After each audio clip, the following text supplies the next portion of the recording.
My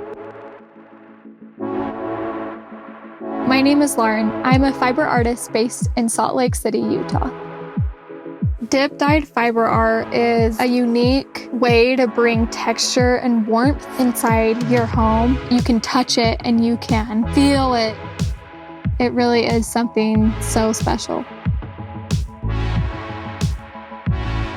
Today, I'm going to make an ocean-inspired dip-dyed tapestry.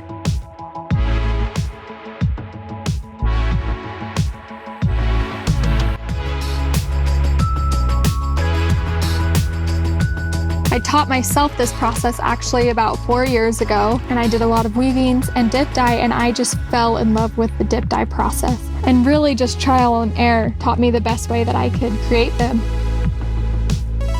So first, I start by drawing up the sketch of the tapestry. The inspiration behind this piece was an ocean scene that I had in my head. I start out by sanding my hickory wooden rod I sourced from a local wood mill.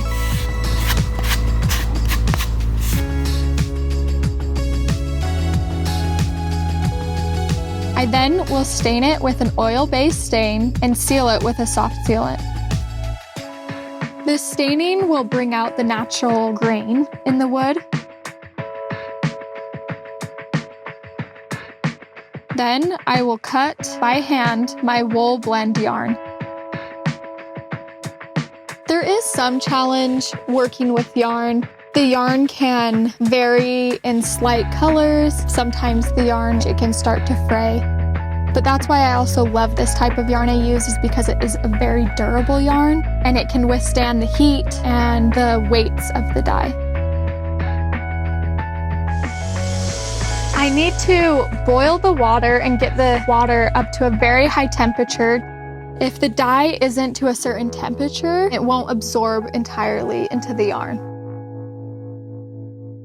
The dip dye process will take me 7 to 10 days, depending on how many colors are on the piece and the complexity of the design, because I have to dip each color in a separate layer.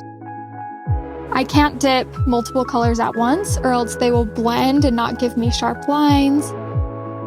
When I am dip dyeing, I have to make sure to squeeze out excess dye. I do this a lot so it doesn't drip down too much into my next layers I have to make. I am totally not a patient person. I like things done. I want it done right then. But this process, I can't do that. I have to let layers of dye dry overnight. It's definitely a process that has taught me lots of patience.